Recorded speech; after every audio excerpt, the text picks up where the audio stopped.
네, 우리 시장, 국내외 시장의 핵심적인 이슈를 살펴보는 이슈 레이더 시간입니다. 신인규 기자 나와 있습니다. 안녕하세요. 안녕하십니까. 네, 일단 어젯밤에 조금 긴급한 원자재 얘기 먼저 얘기 들어야 될 것 같습니다. 금값이 트로이 온스당 2,000달러 드디어 돌파했다고요? 그렇습니다. 이번에 금값이 올라간 거는 아무래도 이스라엘의 가자 지구의 이 본격적인 지상군 진입, 이것이 현실화된 점을 꼽을 수가 있겠습니다.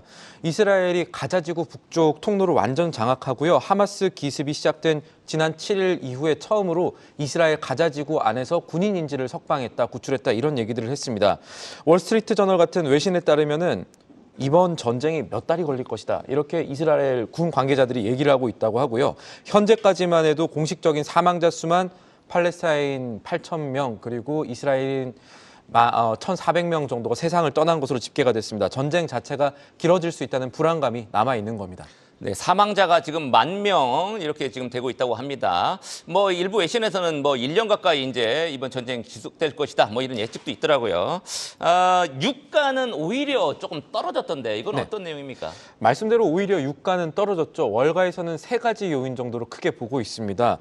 하나는 이스라엘과 팔레스타인 불안감, 그동안 시장에 너무 많이 반영됐다는 겁니다.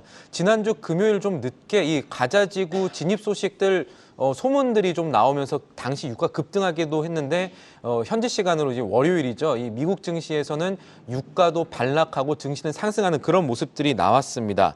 이스라엘은 이번 전쟁이 길고 어려울 것이라고 얘기를 했는데, 전쟁이 길고 어렵다는 거는 원자재 시장에 있어서는 단기 변동폭은 그렇게 크지 않을 수가 있다는 겁니다. 우크라이나 전쟁 보면은 그렇게 됐었으니까요. 두 번째로 원유 트레이더들이 그 이스라엘의 가자지구 진입 전 소문에 사서 뉴스에 팔았다. 실제로 월요일 날 이 지상군 들어가고 나니까 그때 대규모 매도세가 나왔다라는 분석도 나옵니다. 여기에 이 사우디의 이 국방부 장관의 방미도 그렇고요. 미국의 개입 상황들 보면은 지금 세계가 생각하고 있는 최악의 시나리오, 이란의 개입으로 인한 원유 폭등을 어느 정도 지금 막으려는 세계적인 정치적 움직임이 있지 않나, 이 정도의 해석까지가 세 가지 요인이라 할 수 있겠습니다. 네, 지속적으로 유가 전망 뭐 계속 틀리고 있습니다만, 네. 새로 나온 거는 뭐 없습니까? 맞습니다. 계속 틀리고 있는 거는 그만큼 변동성이 많고 이 불확실성 많다는 거겠죠. 세계은행 전망은 맞을지 한번 봐야겠습니다. 세계은행이 어제 전망을 발표했는데요. 2024년 기준으로 유가가 브렌트유 평균 81달러 선에 움직일 수 있다는 겁니다. 그럼 내년 기준으로 지금보다는 조금 하락할 가능성, 요거에 이제 세계은행이 전망한 거네요. 하락할 가능성 있다, 이런 얘기인데, 물론 세계은행 역시 최악의 시나리오를 준비하긴 했습니다. 이 최악의 시나리오는 다른 곳들과 다르지 않습니다. 이란이 호르무즈 해협을 봉쇄하고 이 전쟁에 직접적으로 개입을 하게 된다면 유가는 뛸 수 있다. 얼마까지 뛸 수 있다고 보느냐? 157달러까지 뛸 수 있다고 본 겁니다. 그렇습니까? 엊그제 그 뱅크 오브 아메리카인가요? 뭐 250달러, 예, 그냥 막 던지는 거죠. 일단 250달러 얘기를 했었는데, 호르무즈 해협을 이제 봉쇄할 경우에. 호르무즈 해협이 굉장히 중요합니다, 여러분. 이란이 꽉 잡고 있고, 거기가 이제 세계 원유 물동량의 거의 20% 차지하기 때문에 이제 그런 전망까지 나온다, 이렇게 이제 보면 될 것 같고요. 또 다른 변수가 있습니까, 유가 쪽에?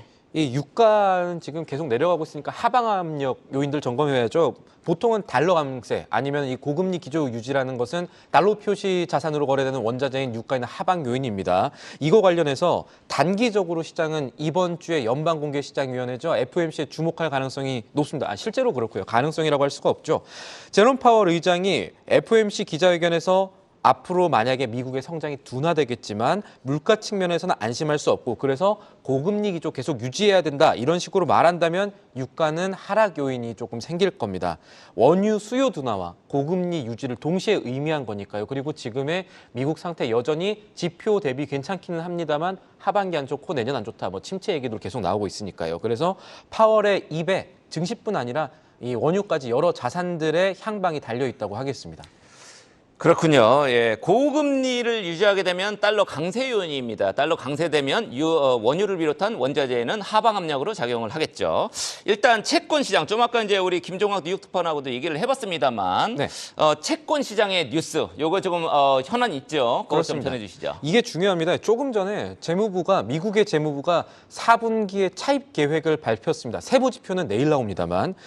살펴보니까요, 오늘 그 재무부 하나 공지 떴길래 봤더니 국채를 발행해서 7,760억 달러를 빌리겠다라는 겁니다. 이게 국채 발행이랑 똑같은 얘기입니다. 근데 이게요, 지난 7월에 발표했던 계획보다 실제로 한 100억 달러 가까이 76억을 덜 빌리는 겁니다. 덜 빌리는 겁니다. 덜 빌리는 거다. 네. 그래도 많네요. 거의 그래도 8천억 많긴 달러. 합니다. 예. 사실 제일 많았던 게 이번에 올해 3분기였죠. 1조 1천억 달러 빌리면서 그때 채권 가격 떨어뜨리고 채권 수익률 올라가고 그랬으니까요. 그런데 이번에 이 나왔던 7,760억 달러의 4분기 국채 발행 어느 수준이냐면요. 이거 시장 예상과 어떻게 되는지를 봐야겠죠. 시장 예상보다 낮습니다. 적은 겁니다. 예상보다는 조금 적었다. JP 모간이 봤을 때는 8천억 달러 정도 이번에 국채 발행 계획할 거라고 봤으니까 미국 정부도 재정 적자 줄이려고 신경 많이 쓰는구나 이렇게 생각하시면 될 것 같고요. 다만 이번에 나온 게 4분기랑 내년 1분기까지 계획이 나왔는데 내년 1분기에는 시장의 예상보다 조금 더 국채를 발행할 것으로 보입니다. 내년 1분기에는 8,160억 달러를 차입하겠다는 게 미국 재무거래가 더 늘린다. 잠깐 줄였다 더 늘리겠다. 다시 내린다. 여러분 국채 발행을 늘리게 되면 국채 가격은 떨어지고 금리는 상승 압력을 주는 겁니다. 그렇습니다. 그래서 이 내년 1분기는 월가 예상보다 높기는 합니다. 이 미국의 국채 수익률이 계속해서 지금 뛰고 김종학 특파원이 계속 채권 얘기하는 것이 이 채권이 증시에 미치는 영향이 크고 또 그동안에 워낙 많이 발행을 했기 때문인데 내일 재무부 차입 세부 계획이 나오거든요. 10년물로 얼마 하겠다 뭐 이런 것들 나오는데 이런 세부 계획이 나오면 장기 채권 이쪽에 움직임이 조금 더 분명해질 듯합니다. 네, 한국도 뭐 부채 걱정인데 미국은 부채 걱정이 더 커야 됩니다. 원래는 미국의 국가 부채 34조 달러 지금 되고요. 달러 찍어내니까 그나마 나아지는 뭐 거죠. 달러 막 찍고 있죠 지금. 뭐 팬데믹 이후에 엄청나게 찍었고요. 지금 GDP 국내 총생산이 1년 뭐 25조 달러 되는데 부채가 34조 달러. 엄청난. 그런데 매 분기마다 지금 지금 심 기자가 얘기했듯이 뭐 8천억 달러 이렇게 지금 국채를 계속 찍고 있는 상황입니다. 그래서 국채 발행에서 상당 부분은 이자 갚기도 벅찰 것 같아요. 그럴 수가 있습니다. 상황이 그렇다는 거고요. 요 일본의 YCC 수익률 곡선 통제에 관련한 정책 변경 가능성 시장에서 지금 주목하고 있는데 요거는 어떻습니까? 간단히 말씀드리면은 시장에서 어느 정도 YCC 바뀔 수 있겠구나 이렇게 지금 믿음을 많이 가져가는 것 같습니다. 시장에 좀 반영이 되는 것 같고 니케이에서 보도 나왔습니다. 일본은행이 수익률 곡선 정책을 또 조정할 수 있다. 일본은행 관계자 말로 이것을 고려하고 있다라는 얘기가 나왔는데 물론 니케이 다 맞는 건 아닙니다. 이번에 대표적으로 우에다 가조 총재 말고 다른 분 일본은행 총재 된다고 얘기했다가 틀리기도 했었죠. 네. 하지만 관계자 말로 지금 수익률 곡선 조정할 수 있다는 얘기가 계속 나오는 겁니다. 그래서 보도가 맞다면 일본 장기채 시장금리랑 엔화의 상승 변곡점이 생기는 겁니다. 오전 10시에 일본은행의 금융정책 결정회의 발표되거든요. 이 결정회의에 일본뿐 아니라 세계 투자자들이 주목하고 있는 배경입니다. 네, 요것 때문에 이제 간밤에 달러당 150엔 넘었던 엔화가 149엔 정도로 소폭 강세를 보였다라는 거 아까 이제 우리 김정학 특파원 전해드렸었고요. 자, 이제 또 다른 이슈 한번 보시죠. 아시아나 이사회 얘가 어제 열렸는데 결론 못 냈다고요? 결론 못 냈습니다. 이게 대한항공과 아시아나의 이 합병과 관련한 중요한 이슈가 이번에 이사회에서 결정이 날 것으로 봤었는데 그리고 중로는 매각 결정이었는데 안 났습니다. 결론이. 매각을 안 하겠다는 것도 아니고 그냥 정회를 한 겁니다. 아시아나는요. 어제 이사회를 열어서 오후 9시까지 마라톤 회의를 했습니다. 그래서 제가 잠을 좀 엄청 늦게 잤는데 힘드셨겠네요. 네. 9시 동안. 예. 네. 결국 이 정회를 했고 대신에 아시아나는 최대한 빠르게 주중에 이사회 다시 열겠다 이런 방침을 세우는 걸로 파악이 되고 있습니다. 왜 그랬나요, 근데? 왜 결과적으로 결론을 못 냈습니까? 이 맥락을 좀 봐야 되는데 지금 아시아나는요. 사내이사 원래 2명이었다가 한 분 사퇴하시고 사퇴하셨죠. 현재 사내이사 1명에 사회이사 4명입니다. 그렇게 되면은 이사회 결정 구도상 3명만 찬성표를 던지면은 표대결에서 그냥 승리를 그렇죠. 하는 겁니다. 과반이 찬성해야 되는데 맞습니다. 5명 중에 3명이면은 이제 통과가 되겠죠. 그리고 우리가 알기로 이사회에 지금 적어도 3명은 찬성 입장인 걸로 알려졌기 때문에 시장의 중론이 당연히 이번에 통과되겠지 했다가 왜 이렇게 길어졌지? 라고 보는 건데 사회이사 누군가 있었던 거죠. 그렇죠. 사회이사가 돌아섰다면 바로 반대표가 났을 테니까 그렇다기보다는 반대 입장이 상당히 강경했고 찬성파들이 이 반대 입장의 논리를 설득시키지 못했다 이러고 보는 게 맞을 것 같아요. 화물 사업이요. 이게 아시아나 매출의 21.7% 많이 차지한다는 건 투자자분들이 다 알고 있습니다. 그렇기 때문에 화물 사업 매각하면은 배임 얘기가 당연히 있겠죠. 그러면은 이 배임에 대한 우려를 어떻게 해소하느냐 이게 이사회에서 뾰족한 수가 나와야 되는데 안 나온 것 같고요. 또 하나 생각해야 될 게 매각을 한다는 것은요. 이 파는 사람 입장에서는 팔고 끝난다고 생각할 수 있지만은 결국 사는 사람이 있어야 합니다. 그런데 우리나라의 항공산업 구조를 조금 보면은 대한항공, 아시아나 없으면은 저비용항공사 LCC밖에 없죠. 이 LCC가 잠재인 수군이 될 수 있을지 좀 따져봐야 됩니다. 쉽게 말하면 돈이 좀 충분히 있는 그런 LCC가 있어야 되는데 그만한 규모로 그렇죠. 갖고 있는 데가 없을 것 같기도 하고요. 저비용 항공사들이 아시아나의 화물 사업부 사겠다 하기가 사실 쉽지 않은 상황일 겁니다. 왜 저비용이겠습니까? 네, 그렇죠. 그래서 뭐 여러 가지 의미들이 있는데 이런 것들이 겹치면서 매각 결정이 좀 유보된 거 아니냐. 그래서 결국은 이게 여러 가지 의미를 갖는다라고 말씀드릴 수 있겠습니다. 네, 어떤 의미를 갖는다고 볼 수 있을까요? 아시아나는 지금 화물 사업부 팔아야 되지 않습니까? 그래야 대한항공과 합병할 수 있습니다. 그렇죠. 마지막 관문이라고 마지막은 아니겠습니다만 결정적인 관문이 되겠죠. 아마 관문으로만 치면 3개 남아 있을 겁니다. 미국, 일본, EU인데 여기서 가장 중요한 건 EU입니다. 유럽연합이 항상 반독점, 과점 이런 거 신경 쓰는 데죠.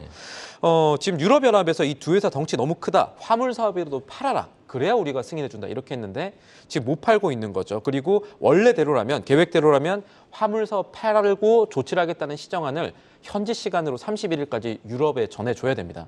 지금 현지 시간으로 오늘인데? 치면 시간이 좀 너무 네, 촉박하죠. 촉박합니다. 그래서 아시아나와 대한항공은 이 시안을 좀 미뤄달라고 하겠지만요. 어쨌든 지금 계속해서 변수가 생기고 있고 오늘장 관련주 리스크들이 조금 더 생긴 거기 때문에 이 오늘장 흐름들 지켜봐야겠습니다. 관련주 측면에서는요. 네, 어제 아시아나 주가 초장에 급등세를 타다가 이거 통과될 줄 알고 그러다가 이제 상승폭이 많이 꺾이는 그런 모습을 보여줬습니다. 대한항공도 결과적으로 뭐 상승 마감했습니다만 상승세 많이 꺾였고요.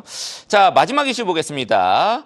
은행 종로릇. 예, 이게 어떤 발언입니까? 이게 어떤 내용이죠? 네, 정확하게 발언 내용부터 살펴보겠습니다. 30일 국무회의에서 대통령의 발언이 있었습니다. 고금리로 어려운 소상공인들께서 죽도록 인해서 본 돈을 고스란히 대출 원리금 상환에 갖다 바치는 현실에 마치 은행의 종노릇을 하는 것 같다며 깊은 한숨을 쉬었다라고 이 대통령이 이 소상공인들의 목소리를 전했는데요. 이 대통령실이 지난주에 민생 현장 36곳 찾아가지고 시민들 목소리 듣고 왔다고 했는데 그 내용 일단은 전한 겁니다. 네, 그렇군요. 소상공인뿐만 아니라 뭐 저도 종인 것 같기도 하고요. 은행 입장에서는 이런 대통령의 발언이 일단 나왔기 때문에 상당히 지금 떨고 있을 것 같은데. 그렇습니다. 예. 이게 은행의 사실 높은 금리라든가 이자 장사라는 얘기도 나왔으니까 은행 지금 잘하고 있느냐 이런 얘기들이 도마에 오른 것이라고 볼 수가 있겠습니다. 그렇죠. 순이익을 엄청나게 내고 있는데 그럴수록 약간 이제 그렇죠. 우려가 이제 제기될 수밖에 없는 거죠. 말씀드린 대로 뭐 앵커께서도 그렇지만 저도 은행의 종이기는 하니까요. 예, 그렇습니다.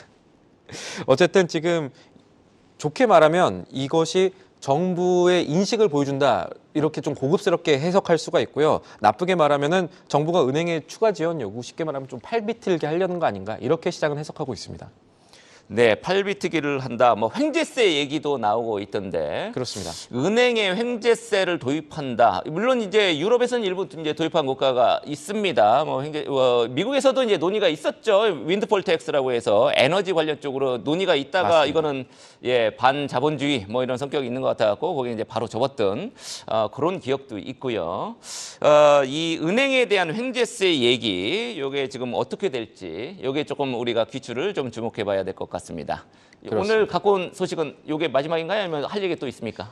횡재세 얘기 간단하게만 하고 끝낼 수 있으면 네네네. 좋겠는데요. 사실 횡재세 이거 오늘 유럽 얘기가 뭐 아시아나부터 많이 나오는데 횡재세 관련 얘기는 지금 유럽 쪽에서 사실 찾아보니까 있긴 있습니다. 뭐 영국 있고요, 네덜란드 있고, 리투아니아, 오스트리아 이렇게 있습니다. 있는데 영국도 있습니까? 있습니다. 예. 다 그런데 지금까지 나왔던 대부분의 횡재세는 대상이 에너지 기업입니다. 에너지 쪽. 은행은 아니고 에너지 천연가스라든가 쪽이었고. 유럽 같은 네. 경우에는 에너지 좀 특이 사항이 있으니까 그거 좀 낮추겠다 뭐 이런 얘기들인데 우리나라 같은 경우는 지금 이게 은행에 집중이 돼 있죠. 은행 수익 일부를 서민금융진흥원에 부담금으로 출연하는 바람이 지금 현재 국회 계류되고 있는데 요게 이번에 매체들 보도 방향 보면 은행 종노릇 발언이 결국은 은행의 횡재세 이거 지금 재점화하려는 거 아니냐 이런 해석들이 매체들에서 나오고 있는데 이거 관련해서 반면 교사가 있긴 합니다. 이탈리아 얘기를 좀 해야겠습니다. 네.